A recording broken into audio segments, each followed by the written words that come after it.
Welcome to episode 2 of Pursuit Roundtable, where we bring coaches of different expertise to answer your fitness questions. And we got some spicy topics today. Let's get into today's episode. So first topic we're going to discuss today is something that you wish you knew whenever you first started training. Especially being on the bodybuilding side now of things, it was real easy to dive straight into perfection of everything. And rather than actually utilizing consistency with things, naturally I'm very OCD and perfectionist with things anyway. So when I dive into it, it's 100%. But in the end game, you need to be consistent with things. Life's going to happen. Things come up. You need to learn to be able to balance those aspects. There's times where you're not going to feel great, or you're going to be off on food, or something's going to be missing, but you have to learn to adapt with it. I think learning to adapt is probably the biggest one. But being consistent over perfection is always beneficial. Trusting others, thinking they had more knowledge than they actually did. Okay. Stormy knows this one. You want to elaborate? Don't take people's word in knowledge-based stuff as faith or truth, whatever you want to call it. Do your own research on aspects, be able to learn and educate yourself. Still a learning process, still be able to go through and understand what you're doing and why you're doing it.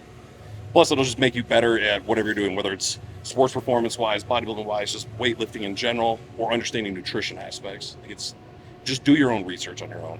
I'm piggybacking off of that like a little bit. I feel like social media does us all like a disservice about like these, the things that we see the most of or that the algorithm feeds off of are these like just magical transformations that happen in 8 weeks or 12 weeks or whatever. And like that just is seldomly the case. Like this is a very long journey for everyone, regardless of what your goal is. Social media tends to skew people's brains and almost like scrambles their brains when it comes to perceiving this for like what it actually is. So I've just kind of learned to accept like whatever my particular training goal is, that like it's a long haul, it's an arduous journey, just to enjoy like the journey and the process part of it. It goes along with Dan's component of talking about the journey process with it. The outcome's just the outcome. That's going to be there. That's going to happen at some point. But like Dan was saying, with being able to look at the journey, you need to be able to break down and appreciate the small components of that, the small wins of that. The end goal is going to happen. It's just going to be there. But once you get there, all of us have done it. We had a goal, say you're trying to hit 315 on bench press. You hit it. What happened? On to the next. It's over. It's done. You did it. Cool. Great. Awesome. But it's on to the next. You have to appreciate, like Dan was saying, the journey with it, but able to break down the small components too and enjoy those aspects. Like the last thing I would say with it though is that like, I don't think you. That's monster. My bad. Well, no, I didn't answer John's question. I don't think there's anything you can tell anybody to really break them of that mindset. I think I think you have to go through it, like, and that's it. Experience it. I would say probably the biggest thing is the stuff outside of the gym and how much of an effect that has. Sleep, food. Everybody thinks I just need to get back to training. And like, they don't realize you can't just train. You have to fix the other stuff too. And then realizing how much, bad sleep affects everything, so there's like going to be good days and bad days. Like he said, you show up, you're consistent, whether, you didn't get sleep or you did, and realizing that other people are probably going to see changes before you do. That's the big thing, that people will see it just because you see yourself every day, and just knowing it is a very long road. But it's, trying to teach people that everything outside of the gym is just as important, if not sometimes more important, than what you're doing in the gym. So, training isn't the only way to get there and stuff, but it obviously plays a huge effect. And some people, they just want to train, which is great. But yeah, if you have those goals, like there's other things that have to happen, and you have to be willing to sacrifice on that side too, and not just showing up to the gym an hour a day and say, I did my part. Now where's my beach body? It doesn't work like that. So Go on to that a little bit more too. There's I think everyone, no matter what facet of the fitness side or realm you want to go with it, I'm going to go on the light end of it too and say the first 5 years, whatever it is learning. You're going to learn. It's not result-based. It's not driven by the outcome. It's learning. And all of us have, there's 100 years probably worth of knowledge in this amongst just the group. And we still have aspects we're learning and still diving into deeper. But don't be banking on your first 5 years. Like, oh, I'm going to have it all figured out. We're going to go through. You're just going to learn yourself. And everyone's different anyways with it. Not so much of like my own personal journey of like training, but like coaching wise, like kind of piggybacking off of that as well too. Trying to find the right buttons to push with athletes and trying to make essentially the perfect program, right? I'm trying to do this and X and Y and Z to get this result. And I would spend sometimes like 2 hours on like one workout, trying to find little things here, trying to see what's going to stimulate and do the right buttons. And I heard a quote one time that really stuck with me. There's no perfect program. There is no such thing as a perfect program. It's just how you connect with your athlete or your client or whatever it might be, and what you're going to get out of, like, what kind of stimulus are they going to get? Like, what kind of effort are they going to put out there in the workout? You can have a crap program, but if you're putting like consistent work towards this program, you're still going to get the results that you want. You know, we're just guiding them along the way with it. It's not, I have to get this stimulus, we have to hit this benchmark. Dude, come in and give me your best effort. That's all I want. Just give me your best effort. That's all we're asking for. And then do the small things like Stormy was talking about outside. You know, that's been more, Especially for athletes, right? Student athletes. Absolutely. Yeah. Like, I mean, I have one of those, and I've had them. You know, getting them to eat and sleep, and trying to explain to them how important that is. They just don't get it. So yeah, absolutely. That's like something they need to learn. But yeah, I wish somebody had told me that when I was in high school. Right. Yeah. Especially that nutrition aspect of that. Like that's Yeah. huge. So big. Just piggybacking off of like the program, stick to a program. Like I feel like in the beginning of our experience, like we try to find that perfect program that fits for us, and we don't like one thing, so we hop to the next one. It's like, stick with that program, ride it out, see what worked, see what didn't work, and then make your adjustments from there. Instead of like, give your body the time to adapt to it and actually get comfortable with new movements and stuff like that. Don't just, oh, I'm not sore after week 2, it's not working anymore, let me jump to the next one. So How do you guys really manage wanting to push yourself in the gym while also trying to manage the aspects of having a family? Biggest thing I found when I decided to get back into like strength training and doing that stuff was realizing that I had to have something for me, and that it wasn't, you know, I wasn't taking anything from anybody else in my family or whatever. If I chose to go work out for an hour and a half or do whatever, just realizing that I don't have to give everything to them, that I'm allowed to have time to myself, and realizing the benefits I started getting from it. And then the biggest thing I saw, especially with my daughter being younger, was her seeing me making that important and putting in the effort and, you know, working out and training and like eating good and sleeping, having all of that be, you know, something that I made a priority. So they saw that, you know, so you want your kids to see you because they emulate you and they do it, which is why, you know, my daughter loves coming in here. She loves doing sports performance, you know, like she doesn't want to miss if she doesn't have to, and doing all that stuff. And that's what you hope. I didn't see that growing up, and so I didn't really have anything, you know, framework to put around. But yeah, when I started doing it, there was definitely some guilt, and then I started realizing that how much better it was making me feel, and I was, you know, I was able to be a better parent and stuff. You know, it's like there's a lot of stuff that gets out when you're working out, so it's a good way to, you know, just think about it, like your kids see you, and also it's not a bad thing to have time for yourself, but you know, but it's also like you make it a priority. You decide if you're going to get up an hour earlier so you can do it or whatnot, you know, and it's like there's days where you don't, and especially if you have young kids, you know, they keep you up and they do all of that, and you just have to just, you know, be consistent. As like we say, like that's, you know, consistency over motivation all the time. So I think new dad, like it's, my priorities just changed completely. Like I'd spend, you know, an extra 2 hours in here just lifting, chatting. But now when I lift, it's a small opportunity and it's a small window, and I take what I can get. Like I know that it's important for me. So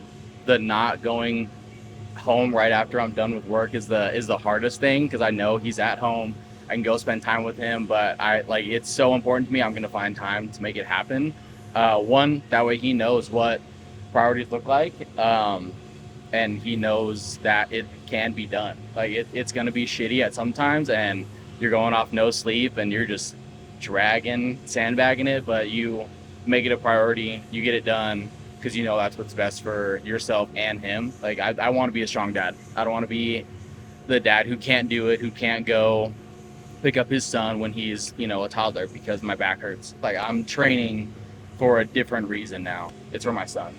Now it's for my kid and my family. So yeah.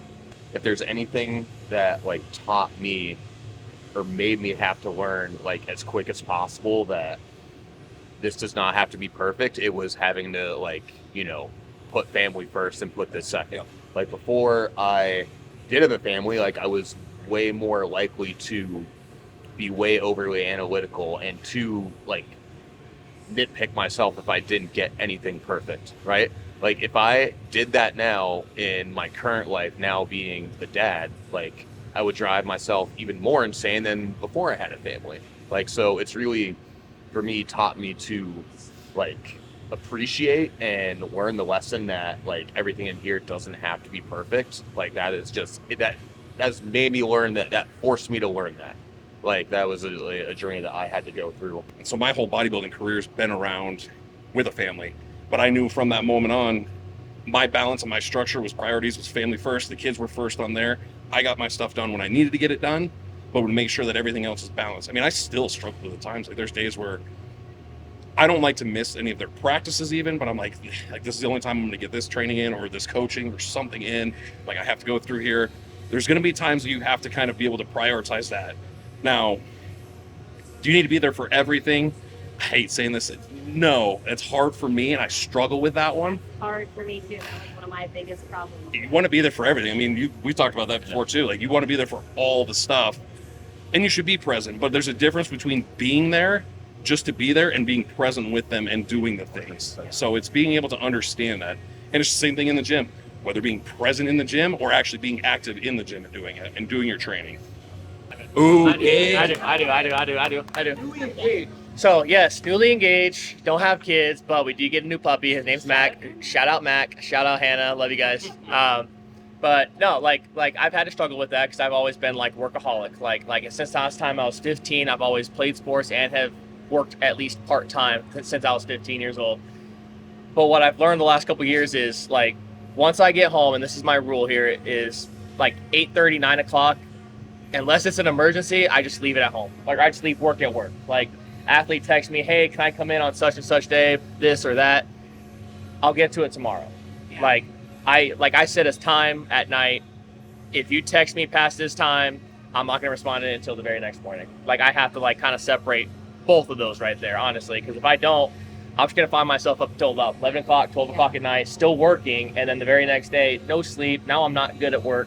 Now I come home, right? Yeah, exactly. Absolutely. Setting those boundaries and just those marks like, hey, when I'm home, I'm home. I want to be present at home, even if it's just with a little puppy, but, I still want to be present, still want to take care of the people that I love in my life. And I think along with that too, like just knowing that there's always going to be work to be done. Work's never going to not be there. There's always work to be done. There's always stuff to do. But just, I think back to this too. When I first got hired here, Joe was telling me what do you want your schedule to look like? And that kind of resonated with me. Like, what do I want? Do I want to just work and make a ton of money and try to get fill my schedule up completely, or have a work-life balance, and just missing things at home? Because I'm from Colorado Springs, so being able to go back home sometimes and be able to see family, that's kind of something that I need to do a little bit more. And being able to, hey, I want to go home. I want to go home and not feel like I'm taken away from here, or vice versa, So that, like you said, that cutoff of hey, when I'm home, I'm home. When I'm here, I'm here. So yeah. That's a hard thing though, right? We're all still trying to find that. Whether you have a puppy or a kid or a fiance or a wife or whatever it might be, kids, So Overall, fitness influencers are good for the fitness community. Over here, if I had to pick one, yes or no, I'm going to side with no, actually. And the main reason is that what a fitness influencer, or what even whatever social media platform that they use, what the algorithm dictates as the most consumable portion of information is not beneficial or a good thing for a wide variety of people, I would say. What is getting the most clicks, getting the most likes, is not targeted towards actually helping people. A lot of the stuff that is getting the most traction on social media platforms is a lot of fear mongering, a lot of things that are meant to elicit an emotional reaction of some sort. Yeah, of course it's going to attract the most attention. It's controversial, right? So that shock value, that whatever claim that whatever influencer makes is meant to do that exactly. the sole intent of that is not to help people. It's meant to elicit an emotional response from people, which therefore snowballs, gains traction, the algorithm's happy, that person's happy, or whatever. So from that standpoint, I'm going to say no. To me, the key aspect there is like talking about to the fitness community in general. Fitness influencers, I'm going to go on the same side here with Dan. I'm going to take devil's advocate role and be like, no. For the fitness community in general, fitness influencers play more of a negative role, like he was saying, along the lines of being misleading, misguiding, playing a lot of these trend variables and trying to promote those aspects. Does that draw direction and attention more on the fitness thing? Yes. But as a lump sum, as being beneficial to the fitness community, I say no. Like, it's just, there's too much that comes with it to say that it's beneficial to it. Now, can you take away aspects? Yes. But if we're going to go overall lump sum, I'm going to go with no on it too. There's there's the gray area around it, but I do side with no. To your guys' point, it's like a lot of it is just what's trending now, and I'm going to put that out. And yeah, like now I'm a fitness influencer because I talked about this topic. It's like you, one, don't understand what the people that are watching you are going through, and you're giving them false hope, wrong information, and it's not beneficial for fitness community. The ones that are getting, the trending and the millions of views, like it's just, it's garbage sometimes. Like it's bad. And I mean, the ones that aren't trending and popular and millions of views, like they're the ones that are putting out good content and like actually talking to the person behind the screen. It's not just this whole city or whole state. Like, it's this person will benefit from XYZ because I went through it, blah, blah, blah, blah. It's like that's that gray area, I'd probably agree with the no. Also, like we said, so much misinformation. Like, this is my app. I know. This is the ab workout I did to get these abs. When in actuality, it's their, they're genetically built. That's how they are. Yes, they're fit. They're not, overeating or doing anything like that. But it doesn't mean you're going to look like them. Are you as tall as them? Like, what's your muscle mass? Like, there's so many other things that go into it. But it is, like, they're just not giving you the right information. It's like, and they're, do these 3 exercises. Well, first of all, you need to do more than that. It's just, and again, they don't talk about the stuff that I talked about, like sleep, food, all the other things that are going to help you achieve that. So they leave out a lot of things when they tell you that. So there's definitely good information on there in like bits and pieces you can find. Like, you want to know how to do a move, you can look it up. Somebody's doing that. Hopefully they're doing it the right way. That would be great. But yeah, not the, you want to look like me, do these 5 things and you'll be like that. That's just not. And I think that there's people who want it so bad and want that quick solution that they're like, that's what I'm going to do. And that's just not how it works. So it's definitely, yeah. And half the time they're there just to sell the clothes they're wearing or something, who knows? So yeah, I'm definitely probably a no on that too. I don't think they're giving everybody the right information that they need to truly make changes that they want to make. So. Well, I think no. I think no's kind of just the overall, like, right? Like, that's just overall consensus, like, no, right? But, I mean, like, what about the positive things? What about the good things that social media influencers can put out there, right? Like, a certain movement that if they can break it down and give you an actual educational explanation of it with, like, some actual backing that we can use our background knowledge and education and be like, okay, you know what?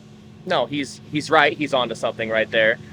And sometimes too, like, it's one of those things where, hey, an influencer is there to influence somebody as well too, right? I have somebody who might see a person in the image that, you know what, they kind of look like me. I appreciate their journey that they went through. Maybe it helps that person get started. Maybe it helps them, find that motivation. You know what, if they can do it, maybe I can do it too. There's that positive aspect of that too, right? Like, we all know the negatives, right? The misinformation out there. I mean, that's not just fitness, that's just kind of worldwide in any kind of aspect, right? But like, there's still some positive takeaways from some of those influencers. You just gotta be smart enough to call out the right? That's it, yeah. Right? Yeah, you gotta be able to smart it out, right? Viewer, yeah. Right. You gotta be able to use So Viewer-based. all of us are in a way better position to benefit from good content because we have a filter. We have a BS filter. We can see that. Not everyone else does. So that is where like there's that clear line in the sand of where like, dude, like I just thought that, yeah, there's a lot of positive information being put out there. We're the ones benefiting from it the most because we can tune out all the other noise and all the other BS that's putting out there. Your regular run-of-the-mill person that doesn't maybe have the background that we do doesn't have that filter. So what's that person like left to do? So it's tricky, it's complicated, but Clean sweep on the fitness influencers. I'm gonna keep the conversation rolling because I'm gonna be the advocate today. I would say it's a positive for the fitness community because I think the people that you're referring to don't have that big of a reach. So whenever we talk about people like Jeff Nippard, who has millions of followers, those people are spreading positive information, correct information that heavily outweighs people that have 10,000, 20,000 views that you guys might be talking about that might be doing the trendy stuff, that might be doing, there's a few here that have 100, 200,000, but when you think about the big influencers, the first people that come to your mind, those people have a bigger reach, in my opinion, on the fitness community. I 100% agree with you, but I feel like your Jeff Nippers, your Mike Israels are the exception, not the overall like rule, right? Yeah. Yeah. To be honest, I would say no. What do you mean? I'm gonna I'm gonna stir it up a little bit. Dr. Mike for one of them. Am I saying Dr. Mike's wrong? No. There's a lot of stuff that he has. He's got a lot of educational background on it. I'm going to break down a very small component of what he talks about. It's a very small thing. They have always been about team full ROM. That's their thing. Full ROM. I'm going to break down a very small part. Like I said, let's go lateral raises. They talk about shoulder lateral raises going full range through here. The application is what matters. If you're trying to hit hypertrophy aspects and trying to target your lateral head on the shoulders, there's no reason to go up here. That doesn't do anything for it. Your hypertrophy aspect is here. Through the range, get the tension, and don't pull it off. Shoulder health, shoulder mobility, absolutely, yes. But you have to understand the application of why you're using it. It's things like that where people will see it, and I know that they know it. Dr. Mike knows these things. That's been the leg they've stood on, and that's the thing that they ride with, and it does have absolutely beneficial aspects. But these people will see these things like, oh, that's how I have to execute this. And so then you'll have people just doing this full range of motion on things. You have to be able to apply it correctly. And that comes back to like our earlier question when I said, do your own research. Like you need to be able to learn on your own. And like Dan was saying earlier, have a BS filter. Start to teach yourself these things and learn them and catch on to them. Don't watch Joel Seedman. I got some here so like we're talking about like the science-based and the information-based side of stuff, right? I think what a positive thing that influencers can do here, they can put a personality behind the figure. Here's kind of what I mean. You come into Pursuit one time and maybe you see Justin. You're like, holy smokes, that's a big dude. He must be a mean guy. No, you watch Justin's social media, he's the nicest person in the world, right? So it can kind of give that aspect to it where some people might come into the gym and they're like, I figure that's probably one of the biggest aspects of why people they get intimidated by the gym, right? They see big figures walking around and man, I'm just intimidated by them. They're not as bad people as you think. You know, they still have a personality. They still probably like some of the things you do as well too. You know, they're still a person behind the biceps. Quote that. There's a person behind the biceps. There's a person behind the biceps. And but yeah. You see what I mean? Like you can still give a personality to the people behind it. Like I think of like that. Was it like Sam? Maybe I'm pronouncing his name wrong. Sam Sulik, right? Big burly guy. I'd probably never talk to him in the gym. But then you hear him go like narrate some of his workouts, and you're like, it's kind of a funny guy. You know, sometimes he says some funny stuff. You know, so there's another positive that influencers can do to it. Now, sometimes what they say is BS, sure. You know, but you get to know the person a little bit. You know, from that aspect. Okay, similar to the last prompt, we're going to do the same thing with the new prompt. This will be our last one. The new prompt is, gym culture is toxic. Okay, the reason why this question I feel is probably the hardest is because I've been a Pursuit for like 5 years or whatever. It's like, that's not what happens here, so you just feel like it doesn't have to be, that's for sure, you know, but it's like I've absolutely been where it's been toxic and, you know, like things have gone bad, but you realize, I mean, so I feel like probably the majority of people probably think it is because it is in so many places, you know, which is obviously what we're trying to do is to change people's minds about that and just to show, you know, we can go from 7,000 square feet to 35,000 square feet and still be this awesome and great community, you know, and it's not that way. But I know everybody's not like that. So I would say we're in the minority for sure here. But you want everybody to see this and you want it to be like this for everybody, because I think that's part of why we're so successful here, is because our culture isn't like that. So I think the people who fail, or the people who, start and just can't be consistent and stuff, it's like, if you don't enjoy going there, it's hard to do it. So I think that that's absolutely a thing, but I think overall it probably is more toxic than it should be, and that I wish it wasn't. But yeah, I think that's definitely, we're in the minority here and that's the majority, but that's my personal opinion. But I'm going to go through it, especially with being on the side of more in the bodybuilding world, which is heavily, typically considered way more selfish than any other sides of the fitness industry. If we're going to go overall gym culture being toxic, I'm going to say no, because you can't just label it all as toxic on there. Simply because you can look anywhere on anything. You can go into any business and be like, okay, are CEOs assholes? Are these businesses corrupt? Is the medical field wrong? There's all of them. You can always go through and break down whether there's toxic components of it. And it's hard because it breaks down into the individuals. Are the people toxic? Is there toxic people in the fitness world? Absolutely. In the gym, it's going to break down to it. It's hard to lump sum it all overall.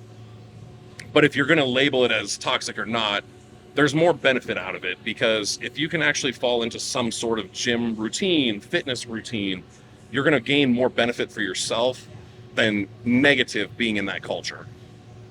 It breaks down to the people. You got to find the right place. I think to your point, it's like it depends on the place you go to. It's like if you see on social media or just online, it's like, hey, this gym is new, let's go check it out. And like you walk in and you instantly feel just out of place. It's like that might not be the spot for you. So and if you stay there, that's your own choice. You're going to think that it's toxic, but like just find a different spot where you feel more comfortable and individuals are more personable and stuff like that. It's like then your mindset kind of shifts. So I think overall it is, but it's based on individuals' preference too. Again, like tons of gray areas, probably purposely designed by John to, for what we're doing. Yeah, straightforward. Overall, is gym culture toxic? Yes, but probably not for the reason that people might think. And I think you two are starting to dive into it a little bit. First of all, I do think it's getting better. I do think there's been more of a widespread push to just overall be more so accepting in the gym, or if someone sees someone struggling or who looks out of place, to go be more welcoming to that person. I even have seen that on social media. So there we go. There's a positive win for social media as well. Joey Swole is a good example. Like I like that's kind of the main thing I've seen behind it. But I think gym culture is perceived as toxic because of people's own insecurities with themselves, right? So when you were talking about toxic mindset, like this gym is a perfect example. Like pretty much everyone who is in this gym is here to work. Like everyone here gets after it. Like no one messes around while they're here. You got people like Justin walking around. You got like hardcore music playing. Like someone could walk in here for the first time and get the completely wrong picture about this place, right? If they stay here for long enough, they obviously come to find that like that's not true. Yep. But why do they feel the way they feel when in reality we all know that we're all super accepting. We all have a great community here. Like there's an edge to this place that's part of our like ethos, right? The world in general has become toxic, man. Just honestly, like the world in general has become more toxic. We're not going there. Right. But I just like, Someday, yeah. but like I think back like one of my favorite movies, Pumping Iron with Pumping Iron with Arnold Schwarzenegger. Like Yeah. you go back and look at like that movie, and like everybody in the gym is helping each other, and they're all like on the same page. Like, hey, I want you to do well. I'm gonna do well, but I want you to do well, too. Nowadays, when you walk into the gym, you have people with headphones on. Nobody talks to each other, or they're like trying to compare themselves to others, and that alone just creates this like I'm just gonna kind of shrivel up, and I'm not gonna talk to anybody, and I'm in my own world, and everybody's out to get me. Nobody, and in reality, nobody's really out to get you. Nobody's coming to judge you on your stuff as much as society probably puts judgment onto people. Or when you go through social media, everyone's judging you on social media. and that just kind of carries over to real life, which isn't the thing. You know, everyone's just kind of on their own journey. So I always like to say that everyone's on your own journey. No one's judging you. Us as a staff, we're always rooting for you. You know, everybody that comes in here, we're rooting for you no matter where you are in your journey. So I think if people will understand that more, maybe that some of that toxicity gets out of the gym culture.